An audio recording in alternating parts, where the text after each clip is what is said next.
Refli Harun, pengamat politik dan mantan relawan Amin mengkritik sikap Nasdem. Nasdem dianggap terlalu terburu-buru mengucapkan selamat kepada Prabowo, hanya berselang beberapa jam setelah pengumuman rekapitulasi suara KPU. Politisi Nasdem, Bestari Barus, tak terima kritik Refli tersebut, dan berusaha membantahnya. Saat Refli memberikan tanggapan, keduanya saling tak bisa terima dan akhirnya terlibat adu mulut. Ya kan? Jadi gini, jangan dulu mengatakan itu ucapan selamat kepada kawan. Dengarkan juga psikologi politiknya dong. Yang seperti ini perlu disampaikan kepada masyarakat. Oh iya. Setelah debat keduanya reda, pengamat lain juga ikut mengkritik Nasdem. Dan akhirnya, Bestari Barus kembali terlibat debat dengan pengamat ini. Simak videonya sampai habis. Bekerja dengan baik. Itu yang disampaikan pada saat itu. Madu, salah satu obat paling mujarab, insya Allah. Sedia madu ternak dan madu hutan. Dihasilkan oleh lebah dari nektar bunga asli, bukan dari gula yang dimakan lebah. Proses higienis, kemasan praktis dan elegan. Garansi 1 juta rupiah jika terbukti madu kami tidak asli. Terbaik, madu kelanceng, dari lebah spesial. Hubungi. Nah itu yang kemudian kita katakan sebagai kehidupan berbangsa yang sehat. Yang sehat itu bukan tidak ada dinamika. Bukan berarti kemudian ya kita bersama-sama membangun bangsa negara. Seolah-olah luka kemarin itu nggak berbekas. Kalau kita kembalikan pada relawan, ada beberapa relawan yang saya ajak misalnya, ya tetap berbekas. Saya juga agak terhanyak. Ini mohon maaf dengan Pak Barus ya, dengan Bro Barus. Kita sedang berjuang di Mahkamah Konstitusi. Ini kawan sudah mengucapkan selamat. Loh, kita ini sedang berjuang mengatakan bahwa pemilu ini curang. Pemilu ini cawe-cawe Jokowi. Apakah dibenarkan? Dibenarkan sama MK. Memang Jokowi cawe-cawe. Cuma itu bukan pelanggaran hukum, tetapi pelanggaran etika. Terbukti curang. Kata 3 hakim, ada paling tidak soal bansos, pengerahan aparat, dan kata Hakim Arif Hidayat, semua dalil terbukti. Nah, apakah luka itu atau katakanlah hal-hal yang menganga itu kita tidak perlu evaluasi dan tambal? Dalam konteks inilah hak angket diperlukan. Tetapi masalahnya adalah kalau kita ingat ininya lukanya menganga, hak angket itu saya yakin dikhawatirkan bukan menyembuhkan luka nantinya, malah membuat luka makin kelihatan. Oh, kalau begitu jangan-jangan kemenangannya tidak legitimate. Saya mau sedikit kalau koreksi ini, itu. kan saya kan tidak pernah membantah tadi. Jadi nanti silakan, tergantung Bang Garni ya. Nah, karena itu menurut saya ke depan ya memang ada lihat nanti apakah betul kita punya presiden yang canggih ataukah presiden yang gampang emosi. Wassalamualaikum warahmatullahi wabarakatuh. Saya mungkin sedikit Bang Garni bahwa karena tadi menyinggung tentang posisi kami mengakui hasil daripada pemilu itu. Semoga ILC juga adalah satu forum yang mencerdaskan anak bangsa. Kita tidak boleh kemudian karena kegelapan hati kita, kemudian kita menganggap apa yang dilakukan orang lain adalah tidak benar selama kita menganggap itu tidak benar. Bahwa KPU adalah produk yang dibuat oleh pemerintah dan DPR, partai politik.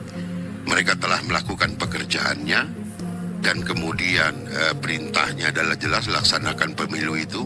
Setelah pemilu itu selesai kemudian hasilnya diumumkan. Saya kira wajib bagi kita semua menghormati hasil kerjanya terlepas ada apa di balik itu. Tetapi apa yang telah dilakukan oleh KPU wajib kita berikan apresiasi dengan mengucapkan terima kasih kepada mereka gitu. Saya kira itu hal yang biasa saja, pengakuan saja. Di balik itu kemudian ada yang sedang memperjuangkan karena keyakinannya. Inilah demokrasi, keyakinan you tidak kita nafikan gitu. Tapi keyakinan kita bahwa dia telah melakukan pekerjaan dengan baik, itu juga harus diterima.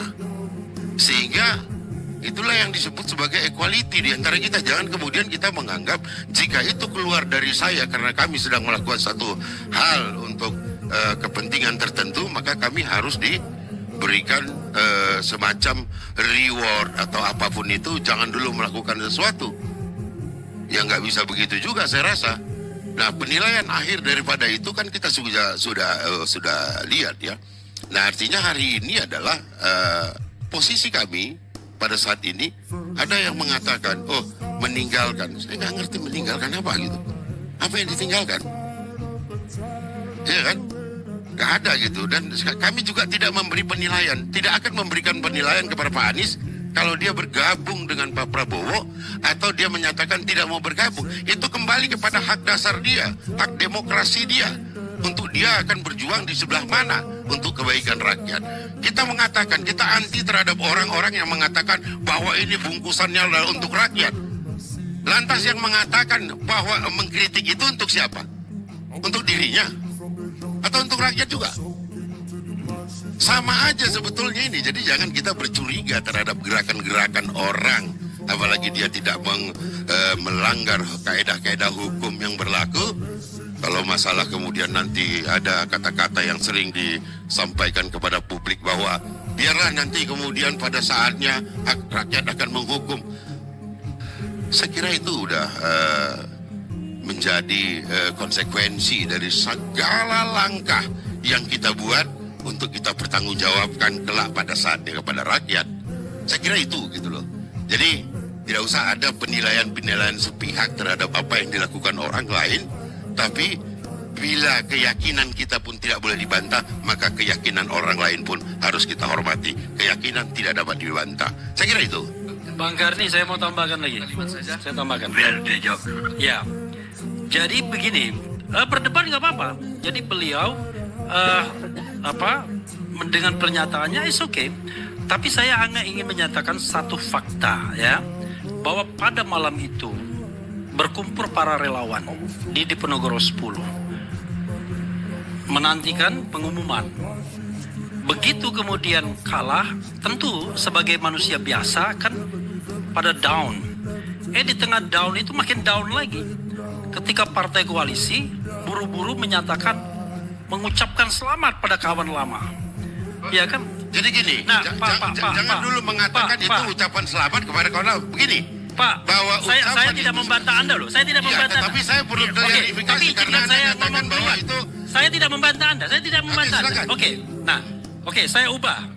Mengucapkan selamat. Oke. Gini, kenapa saya katakan kawan lama? Surya Paloh sendiri kan mengatakan, wah kawan kita jadi presiden. Benar nggak? Pada saat kapan? Pada saat dikunjungi di Nasdem.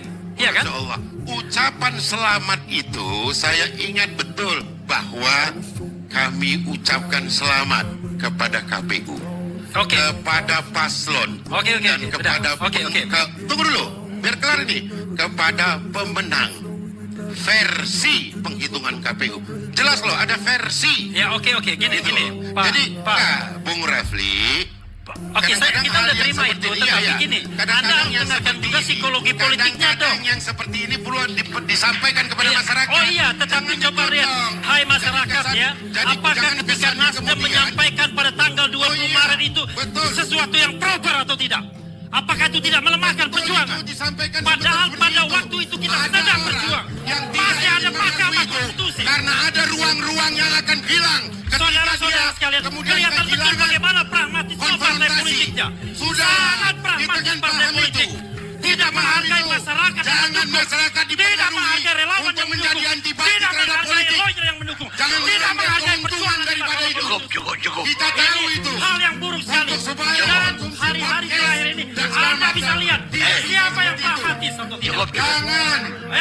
Siapa yang pragmatis atau tidak. Siapa yang pragmatis adalah yang ingin memanfaatkan pertengkaran antar masyarakat. Yang pragmatis adalah yang ingin memanfaatkan siapa yang menang. Kita kan paham itu. Itu yang pragmatis. Nah, terakhir. Enggak, ini cuma memanfaatkan situasi saja. Saya tidak ngomong itu lagi, saya ngomong yang lain. Ya, silakan ngomong yang lain. Saya ngomong yang lain, silakan itu. Saya tutup kalau Enggak, gini, ada satu hal yang penting, Bang Karni. Kenapa kemudian pragmatisme politik itu membahayakan? Hari ini ada agenda untuk mengubah Undang-Undang Kementerian Negara dari 34 menteri ke 41 menteri. Yusril sebagai ahli hukum tata negara mengatakan, gampang Pak, nanti waktu dilantik keluarkan perpu. Nah itulah yang namanya koalisi gemoy yang kemudian akhirnya cuma bagi-bagi jabatan. Terima kasih. Assalamualaikum warahmatullahi wabarakatuh. Satu kalimat saja. Jadi proses kepemiluan kita sebenarnya sudah banyak mempertanyakan, bahkan dunia internasional. Jadi kalau dikatakan tadi KPU baik, saya kira fakta menunjukkan mereka telah melanggar etika. Baru di Mahkamah Konstitusi melanggar etika. Tunggu, jangan dulu saya jawab. Selesai saya ngomong, jangan biasakan memotong. Bukan perwakilan KPU. Karena abang katakan tadi, kita ucapkan selamat, kan begitu. Mereka sudah bekerja dengan baik. Selamat atas hasil kerjanya, gitu loh. Tunggu dulu, biar selesai saya ngomong. Jangan tunjuk KPU, jangan nunjuknya ke saya bukan KPU. Karena saudara yang mengatakan, saya ulang dulu. Saudara menunjuk saya KPU, jangan dong, saya bukan KPU. Karena saudara mengatakan KPU sudah bekerja dengan baik. Itu yang disampaikan pada saat itu. Ya, oleh karena saya itu, bukan KPU. Artinya bahwa bagaimana kita mempercaya KPU di tengah pelanggaran etika 3 kali. Ya, subjektivitas Anda sampaikan saja kepada KPU, jangan kepada saya. Karena Anda yang mengatakan tadi mengangkat itu, oleh karena itulah proses kepemiluan kita memang bermasalah. Begitu ya, itu pasti tak terbantahkan oleh siapa, begitu. Karena di Mahkamah Konstitusi dan di KPU terjadi pelanggaran etika. Etika itu sesuatu hal yang sangat penting daripada undang-undang. Sudahlah, artinya mari kita perbaiki ke depan. Jangan justifikasi. Ambil langkah hukum terhadap itu. Itu namanya berpikir. Jangan bicarakan di sini. Itu namanya berpikir kacamata kuda. Satu lagi saya mau katakan, satu lagi. Bahwa kalau dikatakan meninggalkan Pak. Kalau para partai politik yang mengusung perubahan pindah menjadi koalisi Prabowo, mereka meninggalkan rakyatnya yang telah memilih mereka. Terima kasih. Oke, pemirsa, tidak ada moral dalam politik. Jawaban Omar itu. Yang ada cuma kebutuhan dan kesesuaian.